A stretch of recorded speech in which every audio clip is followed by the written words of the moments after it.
Hello students, आज के lecture में हम लोग डिफरेंशिएबिलिटी को डिस्कस करने वाले हैं। देखिए, ये topic JEE point of view से काफी इंपॉर्टेंट है क्योंकि कई बार जेई यहाँ से क्वेश्चन पूछ चुका है, तो इस टॉपिक को हम लोग ध्यान से समझेंगे। देखिए, सबसे पहली चीज तो हमें डिफरेंशिएबिलिटी का मतलब समझना होगा कि आखिर डिफरेंशिएबिलिटी होता क्या है। देखिए, जिस तरीके से हमने कॉन्टिन्यूटी में जब भी कॉन्टिन्यूटी चेक करी तो किसी पर्टिकुलर पॉइंट पे चेक की। हालांकि कमेंट आप फंक्शन के इंटायर डोमेन पे कर सकते हैं। Like we can say that sin x function is continuous in its entire domain, लेकिन जब हम चेक करने जाते हैं तो हम किसी पॉइंट पे चेक करते हैं। ठीक उसी तरीके से डिफरेंशिएबिलिटी भी, कमेंट तो आप पूरे डोमेन पे कर सकते हैं या किसी सर्टेन इंटरवल पे कर सकते हैं, लेकिन जब आप चेक करने जाओगे तो आप अगेन किसी सर्टेन पॉइंट पे चेक करते हो, सेम एज कॉन्टिन्यूटी। तो अगर मैंने किसी फंक्शन को x इक्वल्स a पे डिफरेंशिएबल कह दिया तो इसका क्या मतलब है? देखिए, इस बात को मैंने ग्राफ से समझाने की कोशिश की है। ये मेरा फंक्शन है y इक्वल्स fx, उसका ग्राफ मैंने बना लिया और x इक्वल्स a ये मैंने एक पॉइंट ले लिया। अगर फंक्शन x इक्वल्स a पे डिफरेंशिएबल है तो इसका मतलब होता है कि x इक्वल्स a पे आप एक यूनिक टैंजेंट डिफाइन कर सकते हैं। It is possible to define a unique tangent at x equals a। आप देख सकते हैं x इक्वल्स a पे आप डेफिनेटली एक टैंजेंट ड्रॉ कर सकते हैं and this tangent is unique. अगर मैथमेटिकली इस चीज को समझना चाहें तो आप इसको ऐसे देख सकते हैं, अगर f डैश a की वैल्यू एग्जिस्ट करती है और फाइनाइट है, यानी f dash a finitely exist करना चाहिए, then again I can say that function is differentiable at x equals a। इसको बहुत आसानी से समझा जा सकता है क्योंकि x इक्वल्स a पे टैंजेंट एग्जिस्ट करता है तो उसका डेफिनेटली कोई स्लोप होगा। अगर टैंजेंट लाइन एग्जिस्ट करता है तो उसका डेफिनेटली एक स्लोप होगा। और आपको पता है कि f डैश a का ज्योमेट्रिकल मीनिंग कुछ और नहीं बल्कि slope of tangent at x equals a है। यानी अगर टैंजेंट एग्जिस्ट किया तो f डैश a भी एग्जिस्ट करेगा, और अगर वो वैल्यू फाइनाइट है then I can say that function is differentiable at x equals a। तो this is the meaning of differentiability, existence of unique tangent at any particular point x equals a, या f dash a अगर finitely exist करता है, दोनों का मतलब same है। चलिए, जैसे जैसे लेक्चर प्रोग्रेस करेगा आप इन चीजों को और अच्छे से समझ पाएंगे। अब देखिए, सेम एज कॉन्टिन्यूटी, मैंने सबसे पहले आपको ग्राफिकल चेक बताया कॉन्टिन्यूटी के लिए। यहां पर भी पहले हम ग्राफिकल चेक को समझते हैं, यानी अगर किसी फंक्शन का ग्राफ आपके सामने हो तो आप किस तरीके से उसके डिफरेंशिएबिलिटी पे कमेंट कर सकते हैं। तो वही चीज देखिए, मैंने यहां पे ऑलरेडी लिस्ट कर दिया है, इसको वन बाय वन हम लोग समझते हैं। ग्राफिकल चेक में मैंने क्या लिख दिया है, for fx to be differentiable at x equals a, किसी भी फंक्शन को x इक्वल्स a पे डिफरेंशिएबल होने के लिए क्या क्या रिक्वायर्ड होगा, ये मैंने यहां पे लिस्ट किया है। देखिए, सबसे पहला पॉइंट है, there must not be any break और jump present in the graph of function at x equals a, यानी x इक्वल्स a पे किसी तरह का ब्रेक या जंप फंक्शन शो नहीं करना चाहिए, है ना। या इसको आप ऐसे भी देख सकते हैं, अगर x इक्वल्स a पे फंक्शन ब्रेक या जंप है, शो कर रहा है, इसका मतलब फंक्शन उस पॉइंट पे कॉन्टिन्यूअस नहीं है। और अगर फंक्शन कॉन्टिन्यूअस नहीं है तो फंक्शन डिफरेंशिएबल भी नहीं हो सकता। ये मैंने फर्स्ट पॉइंट में मेंशन कर दिया, x इक्वल्स a पे फंक्शन के ग्राफ में ब्रेक या जंप नहीं होना चाहिए, ये एक कंडीशन है। अगर मैं नेक्स्ट कंडीशन की बात करूं तो there must not be any corner point present in the graph of function at x equals a। देखिए, इनफैक्ट मैं एक काम करता हूं, इन सारे टाइप्स के लिए, इन सारे कंडीशंस के सामने मैं एक एग्जांपल आपको लिख के देता हूं। जैसे फर्स्ट वाले केस में आई कैन से, अगर मैंने अपना फंक्शन ले लिया बॉक्स ऑफ x, ठीक है, बॉक्स ऑफ x मेरा फंक्शन है और मैं बात कर रहा हूं at x belongs to integer. Greatest integer function integral points पे आपको अच्छे से पता है कि ब्रेक और जंप शो करता है। मतलब हर इंटीजर पे फंक्शन ब्रेक करता है और वहां पे वैल्यूज एक जंप शो करती है। इट मींस ये box x function integral points पे डिफरेंशिएबल नहीं होगा। ठीक है, ये फर्स्ट वाले रीजन से मैं बोल सकता हूं कि फंक्शन इंटीग्रल पॉइंट पे बॉक्स एक्स फंक्शन डिफरेंशिएबल नहीं होगा। सेकंड कंडीशन मैंने क्या बताया आपको कि कॉर्नर नहीं होना चाहिए, फंक्शन के किसी भी पॉइंट पे आपको कॉर्नर नहीं दिखना चाहिए। अगर कॉर्नर दिखता है तो वहां पे फंक्शन क्या हो जाएगा, नॉन डिफरेंशिएबल हो जाएगा।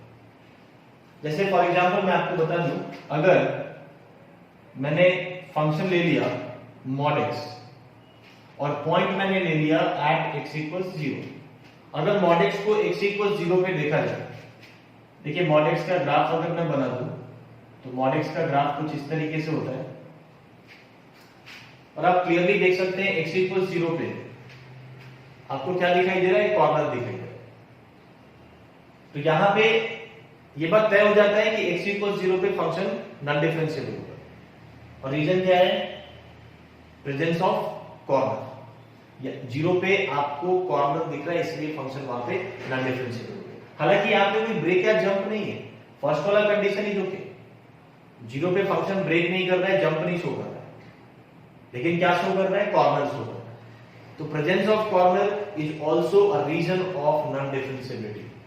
और तीसरा रीजन जो है, यही तीन बातें हैं जो फंक्शन को नॉन डिफरेंशिएबल बना सकती है, ब्रेक या जंप, कॉर्नर पॉइंट, और तीसरा क्या है, there must not be any vertical tangent present in the graph of function. देखिए मैंने इस तरीके से इसलिए लिखा है क्योंकि मैंने ये लिख दिया है कि अगर फंक्शन को x = a पे डिफरेंशिएबल होना है तो क्या-क्या चीजें नहीं होनी चाहिए, जंप और ब्रेक नहीं, ब्रेक और जंप नहीं होना चाहिए, कॉर्नर पॉइंट नहीं होने चाहिए, और फिर आखिरी में मैंने क्या लिख दिया, वर्टिकल टैंजेंट नहीं होना चाहिए x = a। वर्टिकल टैंजेंट के मतलब का मतलब हम लोग डिटेल में आगे पढ़ने वाले हैं, बट फिलहाल मैं आपको एक एग्जांपल दे दूं। अगर मान लो आपका फंक्शन है x⁻⁴ और वापस मैं पॉइंट लूंगा x = 0। x⁻⁴ at x = 0 shows a vertical tangent। कैसे मैं दिखा दूं, x⁻⁴ का जो ग्राफ होता है, ये mod x का ग्राफ था, अगर मैं x⁻⁴ का ग्राफ प्लॉट करूं तो ये कुछ ऐसा दिखाई देता है। This is the graph of y = x⁻⁴। आप देख सकते हैं x = 0 पे आपको जो टैंजेंट मिलेगा that is going to be vertical. ठीक है, और presence of vertical tangent once again, इसका क्या मतलब हुआ कि x = 0 पे ये फंक्शन नॉन डिफरेंशिएबल कहा जाएगा। इस पर रीजन क्या आ रहा है आपके पास, वर्टिकल टैंजेंट। देखो 0 पे फंक्शन कोई कॉर्नर शो नहीं कर रहा है, 0 पे फंक्शन ब्रेक या जंप शो नहीं कर रहा है, लेकिन 0 पे फंक्शन वर्टिकल टैंजेंट शो कर रहा है। तो यहां पे तीनों के लिए मैंने एग्जांपल्स भी आपको कोट कर दिया है। बॉक्स एक्स फंक्शन सारे इंटीजर्स पे नॉन डिफरेंशिएबल होगा। रीजन है इंटीजर्स पे बॉक्स एक्स फंक्शन ब्रेक करता है, जंप शो करता है। सेकंड केस मैंने लिया mod x function at x = 0, ये भी नॉन डिफरेंशिएबल है, बट इसका रीजन क्या है, x = 0 पे mod x कॉर्नर शो करता है। और तीसरा मैंने एग्जांपल लिया function x = 1/3, again at x = 0 it shows a vertical tangent. x = 0 पे एक्चुअली y एक्सिस ही टैंजेंट है, जैसे मैंने आपको पहले बताया। वर्टिकल टैंजेंट को हम आगे डिटेल में पढ़ेंगे, वहां पे आपको और क्लैरिटी आ जाएगी। तो आई होप ग्राफिकली अगर ग्राफ आपके सामने हो तो बहुत आसानी से आप कमेंट कर सकते हैं whether a function is differentiable or not।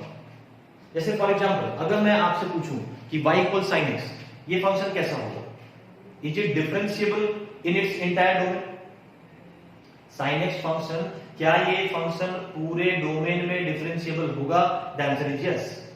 क्योंकि अगर आप sin x के ग्राफ के बारे में सोचें, अभी दिमाग में एक बार sin x का ग्राफ बना लो, क्या ये ग्राफ कहीं भी ब्रेक या जंप शो कर रहा है, द आंसर इज नो। क्या ये ग्राफ कहीं भी कॉर्नर शो कर रहा है, द आंसर इज नो। क्या ये ग्राफ कहीं भी वर्टिकल टैंजेंट शो कर रहा है, the answer is no. Which means sin x अपने इंटायर डोमेन में डिफरेंशिएबल है। क्लियर है।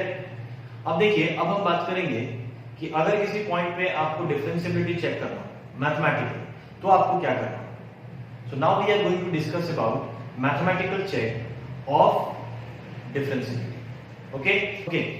अब देखिए, अगर मैं मैथमेटिकल चेक की बात करूं at any given point x equal से, अगर किसी पॉइंट x इक्वल्स a पे आपको फंक्शन की डिफरेंशिएबिलिटी चेक करनी है तो सबसे पहले आपको देखना होगा fx must be continuous at x equal से।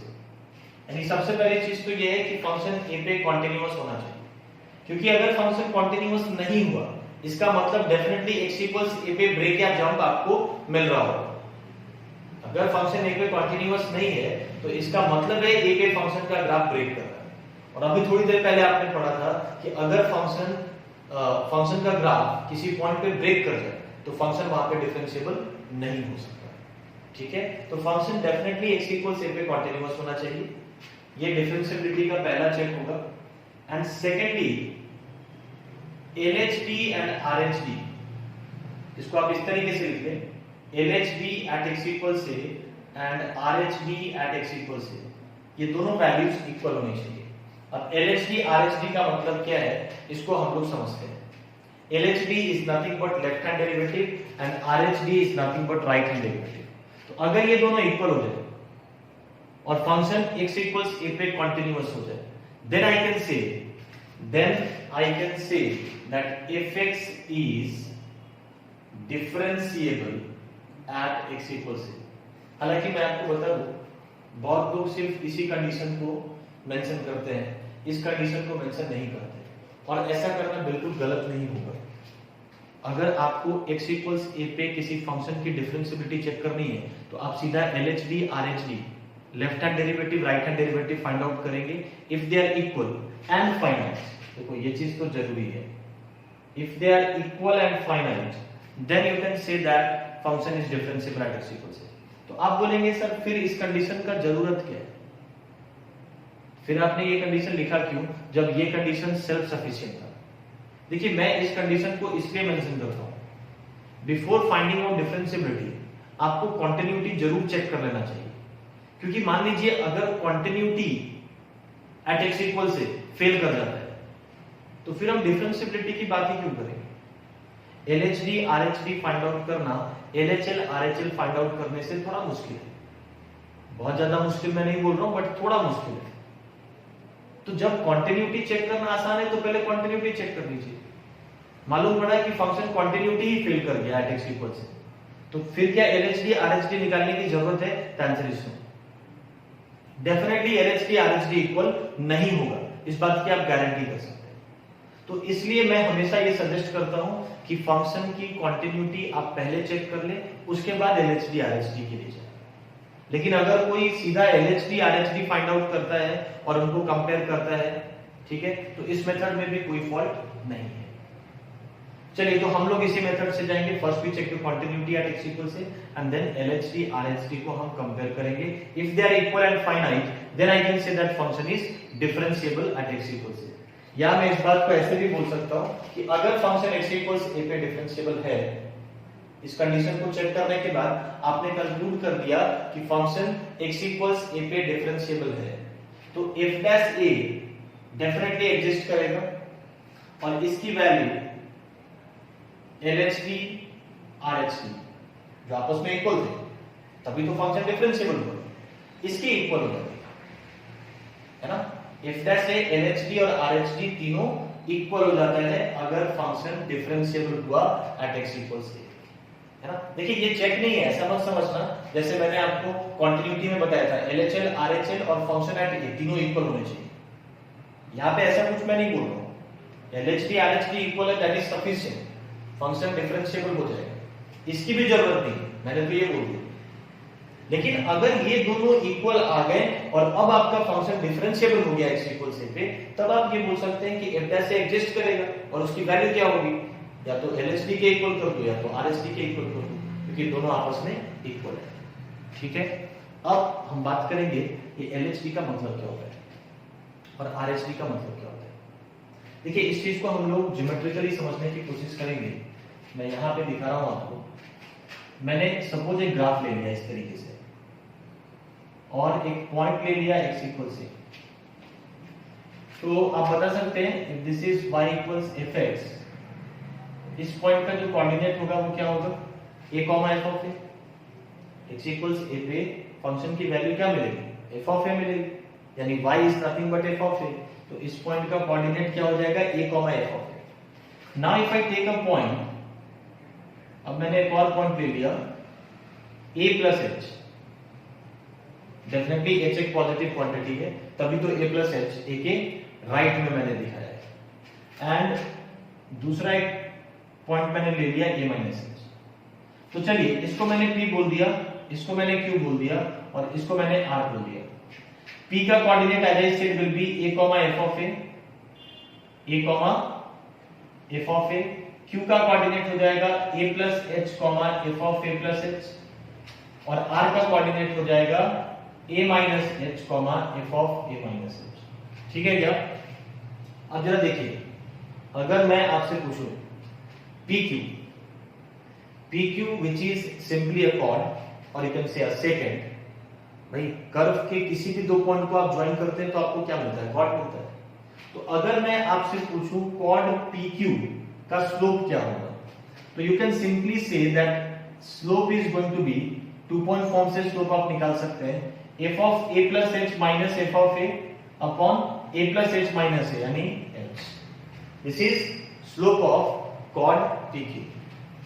उसके बाद अगर मैं बात करूं कॉर्ड PR के बारे में, PR कॉर्ड को अगर आप देखें, इसका स्लोप क्या हो जाएगा, slope of PR will be, again two point form से हम स्लोप फाइंड आउट कर सकते हैं, it is coming out to be this, कुछ नहीं किया, y1 minus y2 upon x1 minus x2। PQ के केस में स्लोप आपको ये मिलेगा और PR के केस में स्लोप आपको ये मिलेगा। अब देखिए, अगर मैं, ध्यान से समझिएगा, अगर मैं एक लिमिट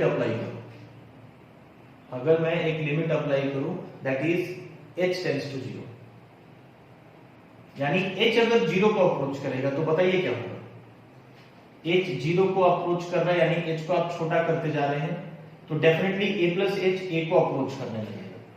h जैसे जैसे छोटा होगा a प्लस h a को अप्रोच करेगा, if you are applying the limit h tends to 0। As a result point Q along the curve, ये जो पॉइंट है Q, ये अलोंग द कर्व P की तरफ आने लगेगा। जैसे जैसे इसको तो a के करीब लाओगे, definitely point Q along the curve P की तरफ आने लगेगा।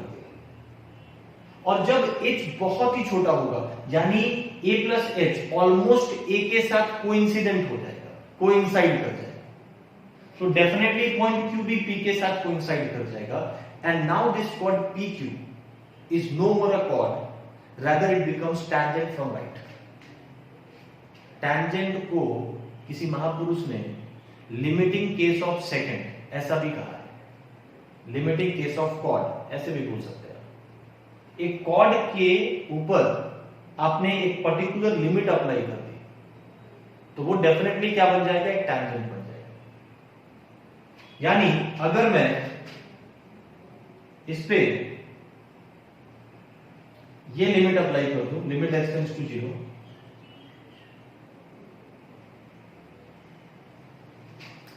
तो ये क्या हो जाएगा, ये क्या सिग्निफाई कर रहा है, मैं फिर से एक बार बता दूं, h अगर 0 को अप्रोच करेगा तो a प्लस h a को अप्रोच करेगा, point Q along the curve P को अप्रोच करेगा, and when h is very very small, then point Q almost become coincident with point P, और अब जो कॉर्ड PQ आपको मिल रहा था वो क्या बन जाएगा, टैंजेंट फ्रॉम राइट, और ये कुछ और नहीं उसका स्लोप है, उस टैंजेंट लाइन का, बिकॉज़ ये क्या था, ये PQ का स्लोप था, ये अभी भी PQ का स्लोप ही है, लेकिन PQ is no more a chord, now it has become tangent at P from right, tangent at P from right, और इसी चीज को हम राइट हैंड डेरिवेटिव का नाम देते हैं।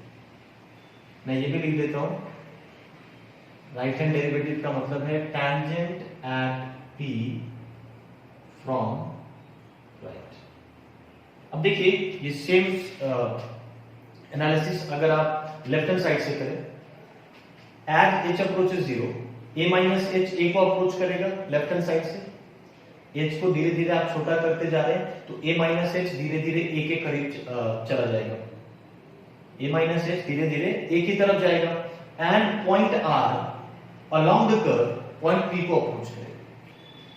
ये आर जो पॉइंट है ये कर्व के अलोंग पी की तरफ जाने लगेगा और जब एच बहुत ही छोटा होगा तो ये point R almost point P के साथ कोइंसाइड कर जाएगा, है ना।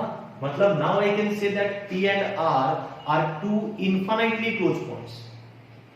पी और आर अब ऑलमोस्ट एक दूसरे के ऊपर आ चुके हैं। तो अब ये P R it is no more a chord. I said limiting case of second becomes tangent. तो अब पी आर कॉर्ड नहीं है और ये जो इसका स्लोप है ये भी इसी तरीके से मॉडिफाई कर दिया जाएगा। और अब इसका मीनिंग क्या है, ये अभी भी पी आर के स्लोप को ही रिप्रेजेंट करेगा। एच को आप कितना भी छोटा कर दो, अच्छा यहां पे सॉरी माइनस एच है, एच को आप कितना भी छोटा कर दो ये पी आर के स्लोप को ही रिप्रेजेंट कर रहा है। बट पी आर अब कॉर्ड नहीं है, rather it becomes tangent at P from left.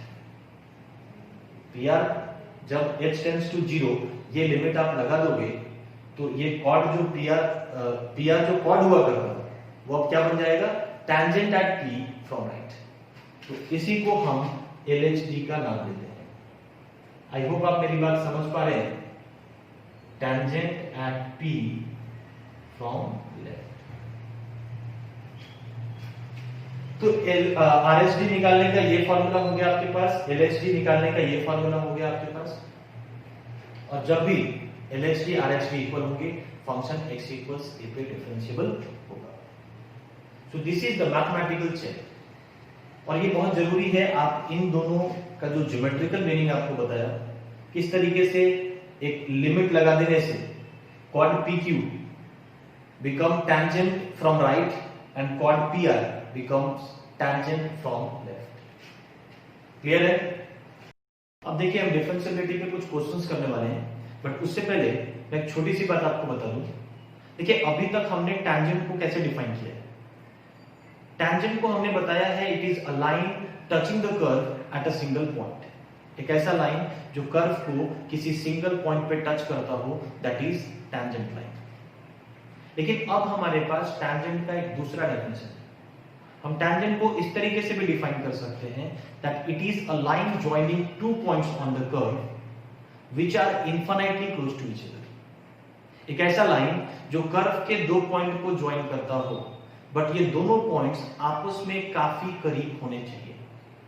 Both these points must be infinitely close to each other. देखिए मैं एक बार फिर से आपको ग्राफ की मदद से इसको समझाने की कोशिश करता हूं, जो जस्ट अभी थोड़ी देर पहले हमने डिस्कस किया। हमने एक ग्राफ लिया y इक्वल्स fx और फिर मैंने एक पॉइंट लिया x इक्वल्स a।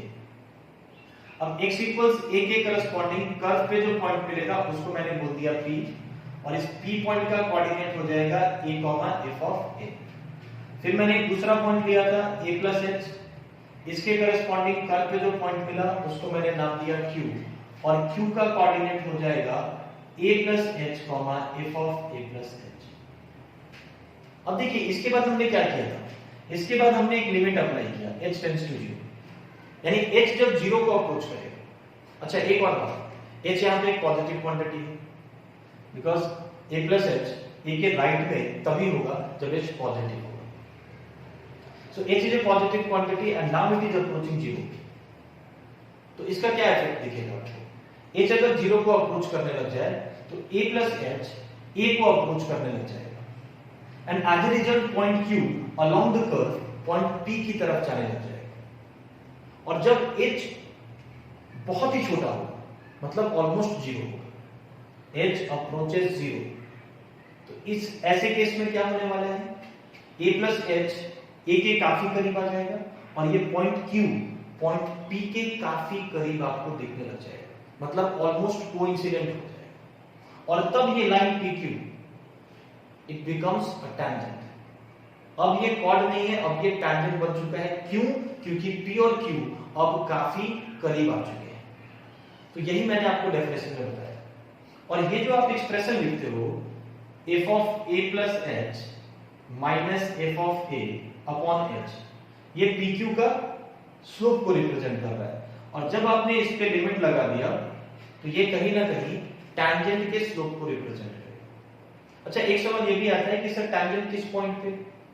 देखिए यहां पे आपके पास दो पॉइंट्स हैं P and Q, और h टेंड्स टू 0 के बाद P और Q बहुत ही करीब आ चुके हैं, लेकिन जो टैंजेंट आपको मिलता है वो वेल रिकॉग्नाइज्ड पॉइंट पे मिलता है।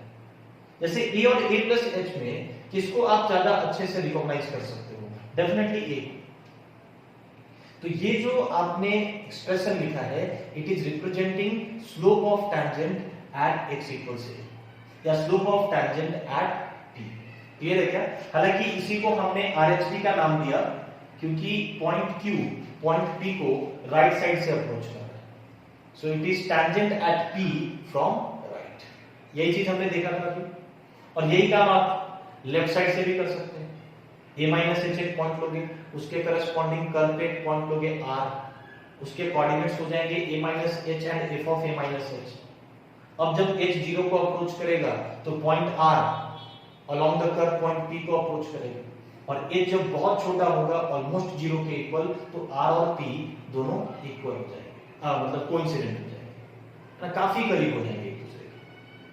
तो ये जो pr लाइन है ये वापस क्या बन जाएगा? टैंजेंट बन जाएगा। किस पॉइंट पे टैंजेंट बनेगा? P पे टैंजेंट बनेगा। और ये जो एक्सप्रेशन आप लिखते हो f of a minus h minus f of a upon minus h limit h tends to 0, ये अभी थोड़ी देर पहले हमने डिस्कस किया था, ये उस लाइन के स्लोप को रिप्रेजेंट कर रहा है। अब चूंकि पॉइंट r p को लेफ्ट से अप्रोच कर रहा है, तो इसको आप LHD का नाम देते हैं, यानी लेफ्ट हैंड डेरिवेटिव, या tangent at p from left. ठीक है, अब मैंने ये भी बोल दिया आपको, जब ये दोनों इक्वल होंगे इसका मतलब पॉइंट P पे टैंजेंट एग्जिस्ट करेगा। अगर LHD RHD दोनों इक्वल होंगे, इसका क्या मतलब है कि P पे टैंजेंट एग्जिस्ट करता है, इसका मतलब है x इक्वल्स a पे फंक्शन डिफरेंशिएबल है, इसका मतलब है f डैश a एग्जिस्ट करेगा। देखो मैंने तीन बातें कही, तीनों का मतलब सेम है। If LHD and RHD are equal, P पे आप टैंजेंट डिफाइन कर सकते हैं, P पे टैंजेंट एग्जिस्ट करेगा, पहली बात। दूसरा मैंने क्या बोला? x इक्वल्स a पे फंक्शन डिफरेंशिएबल होगा, ये भी आप कह सकते हैं। तीसरा मैंने क्या बोला कि f डैश a एग्जिस्ट करेगा, और f डैश a की वैल्यू LHD या RHD के इक्वल आप कर सकते हैं, किसी के भी इक्वल कर सकते हैं। आप इसको भी f डैश से लिख सकते हैं, इसको भी आप f डैश से लिख सकते हैं। कब? जब ये दोनों इक्वल होगा, यानी जब आपका फंक्शन डिफरेंशिएबल होगा। इस बात को आप बहुत अच्छे से समझ लो। LHD RHD इक्वल है, फंक्शन a पे डिफरेंशिएबल है, यानी a पे आप टैंजेंट डिफाइन कर सकते हैं, तब आप ऐसा बोल सकते हैं कि f डैश a उस पॉइंट पे एग्जिस्ट करेगा। और ज्योमेट्रिकली इसका क्या मतलब है? It is representing slope of tangent, ये टैंजेंट का स्लोप ही तो रिप्रेजेंट कर रहा है। क्लियर है क्या? तो अब हमारे पास टैंजेंट का एक नया डेफिनेशन आ चुका है, और इसको हम इस चैप्टर में कई तरीके से एक्सप्लॉइट कर सकते हैं। डेफिनेशन क्या है? It is tangent is a line joining two points on the curve which are infinitely close to each other. अब देखिए इससे फायदा क्या होगा? सर क्यों आप इस पे इतना टाइम दे रहे हैं? देखिए इसका फायदा क्या है, अगर मान लो, इसको जरा समझेंगे, अगर मैंने ये बोल दिया कि fx is differentiable at x equals a, ये मैंने पहले से बता दिया है आपको। x equals a पे फंक्शन डिफरेंशिएबल है, यानी x इक्वल्स a पे टैंजेंट एग्जिस्ट करेगा, यानी f डैश a अगर टैंजेंट एग्जिस्ट करेगा तो उसका स्लोप भी होगा। f डैश a एग्जिस्ट करेगा और उसकी वैल्यू आप या तो इसके इक्वल लिख दें या फिर इसके इक्वल लिख दें।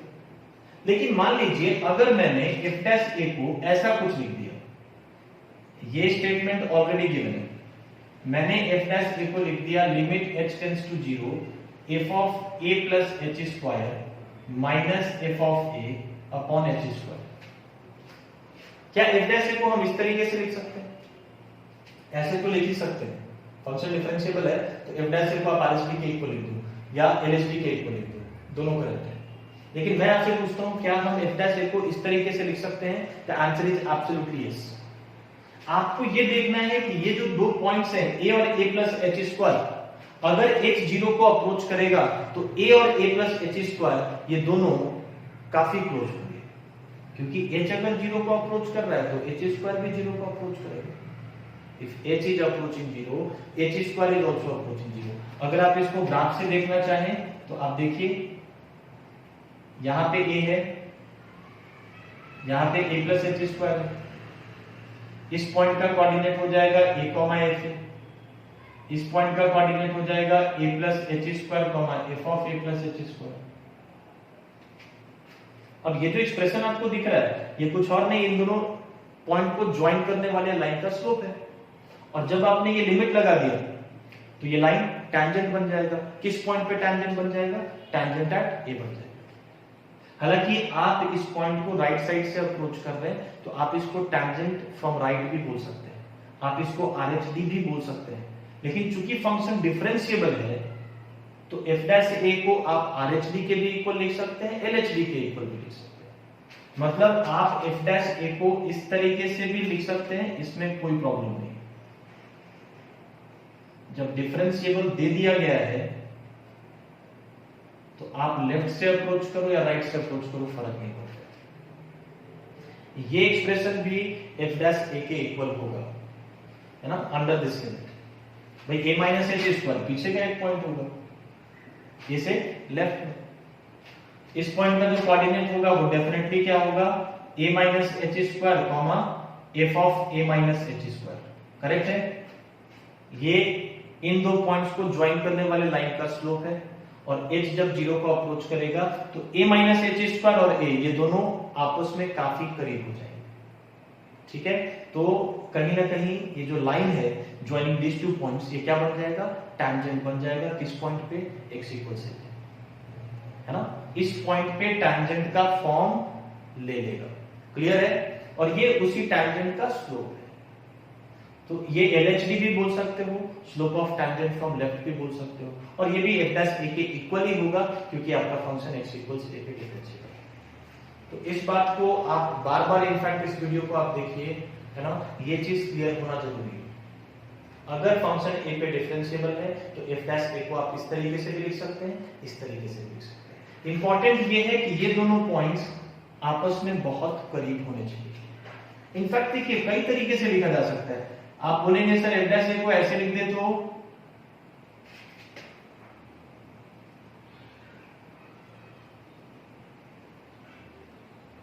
देखिए इसमें भी प्रॉब्लम है। a and a plus 2h, if h approaches 0, a and a plus 2h are going to be very close। ठीक है, तो इस तरीके से भी अगर आप एफ डैश ए को लिख रहे हैं तो इसमें कोई प्रॉब्लम नहीं। इंपॉर्टेंट क्या है? देखो ये दोनों पॉइंट्स आपस में बहुत ही करीब होने चाहिए, यानी दोनों एक दूसरे को अप्रोच करने चाहिए। क्लियर है? इसको आप ऐसे भी याद रख सकते हैं, यहां वाली वैल्यू आपको डिनोमिनेटर में दिखनी चाहिए। मतलब देखो मैं इसको न जाने कितने तरीके से एक्सप्रेस कर सकता हूं। अब आप सोचो क्या ये मैंने सही लिखा है?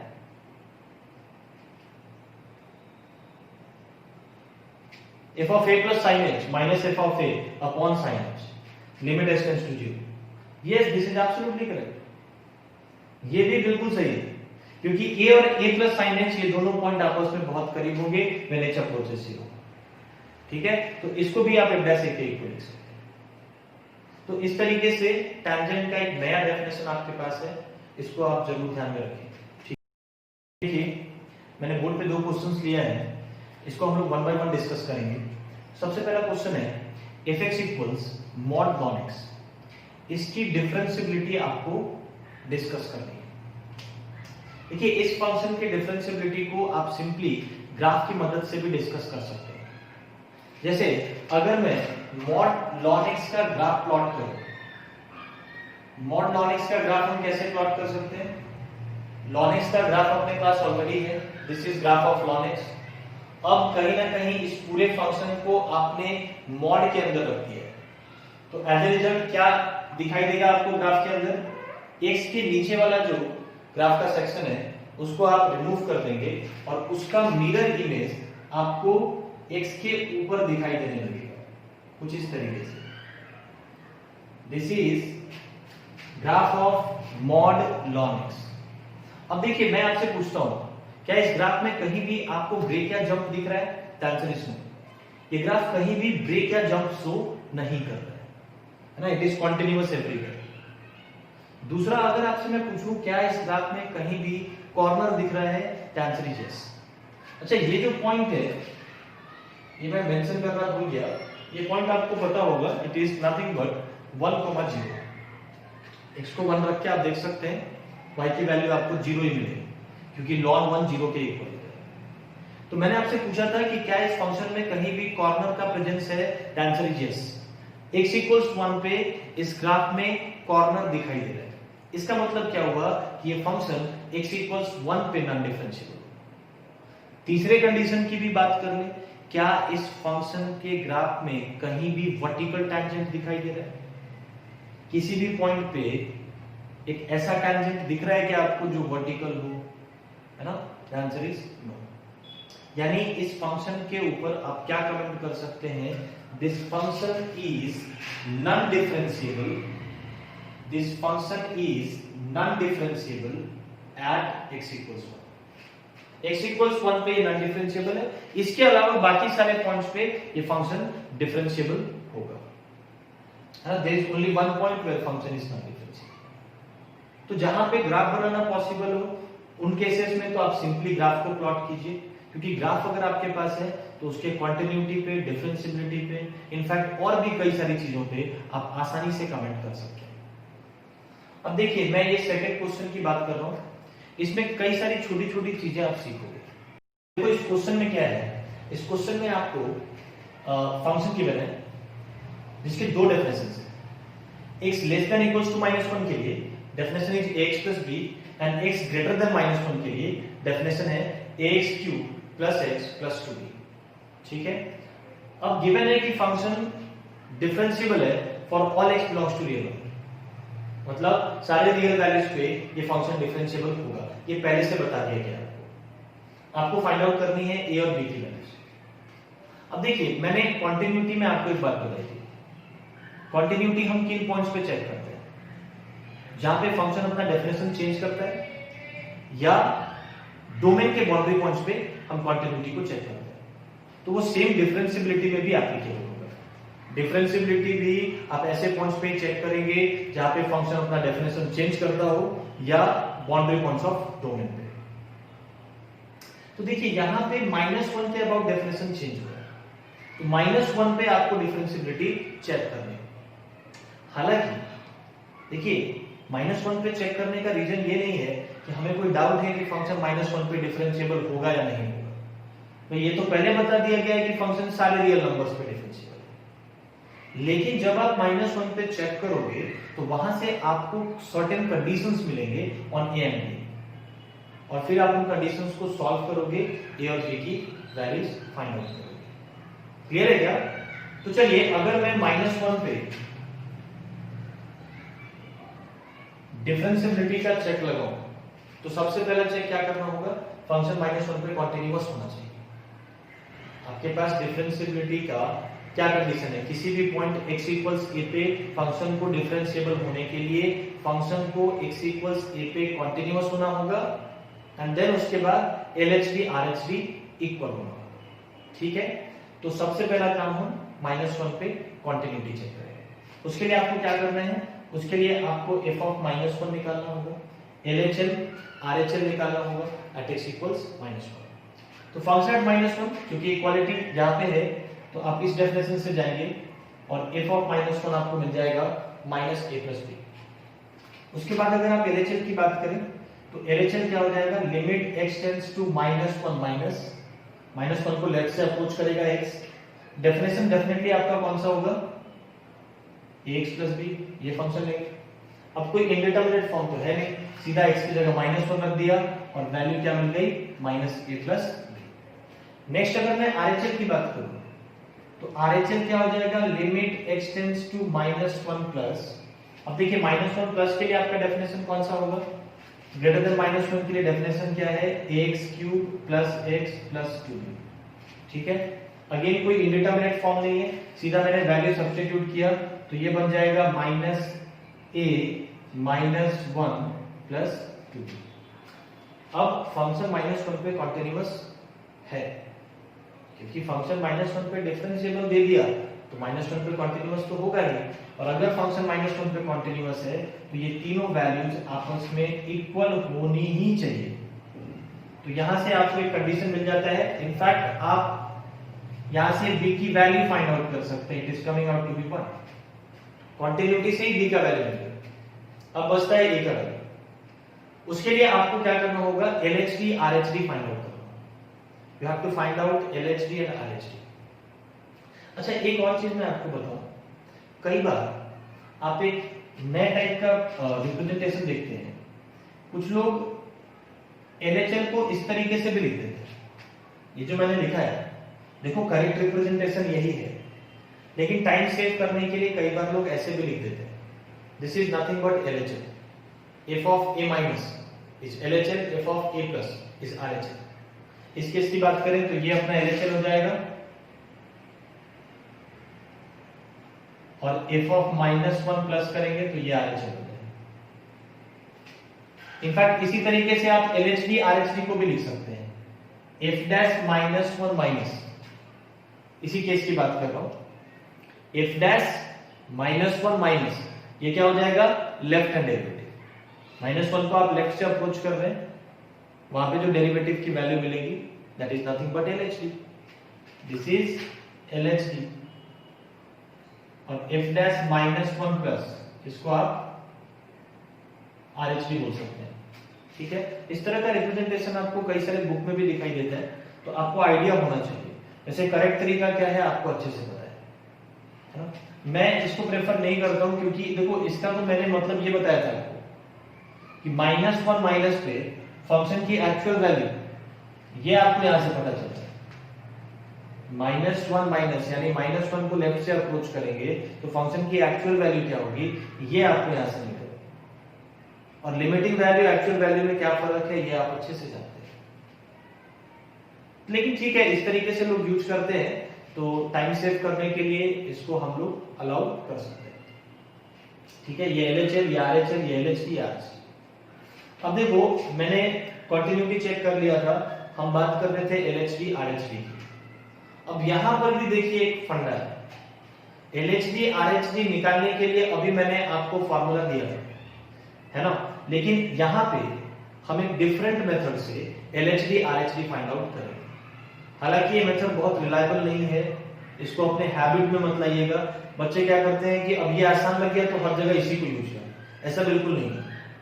देखो ये पॉलिनोमियल फंक्शंस है ना। सिंपल फंक्शंस के केस में, सिंपल से मेरा मतलब है, देखो यहाँ पे कोई इंडिटरमिनेट फॉर्म जैसा चीज नहीं है, ये दोनों फंक्शन पॉलिनोमियल है।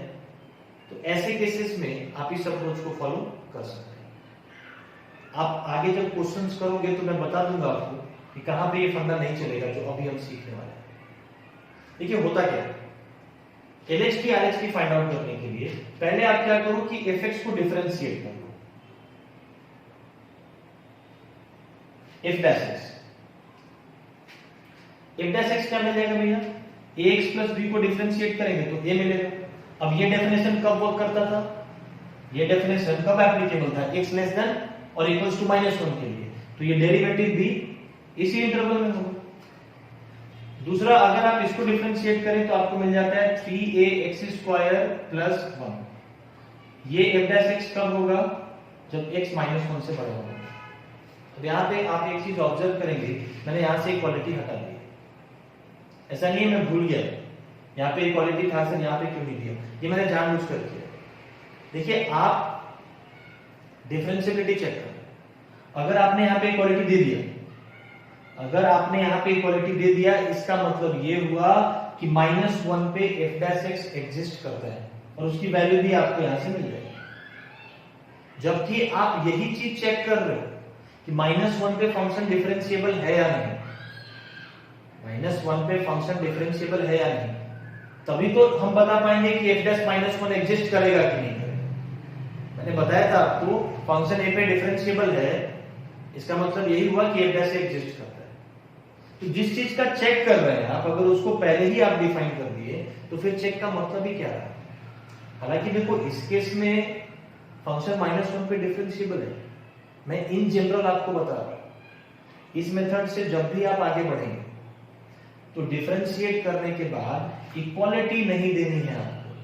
अरे उस पॉइंट पे डिफरेंशिएबिलिटी ही तो चेक कर रहे हैं आप। इक्वालिटी देने का मतलब आपने f डैश x उस पॉइंट पे डिफाइन कर दिया, f डैश x उस पॉइंट पे एग्जिस्ट करा दिया, तब तो फंक्शन को आपने पहले ही डिफरेंशिएबल डिक्लेयर कर दिया।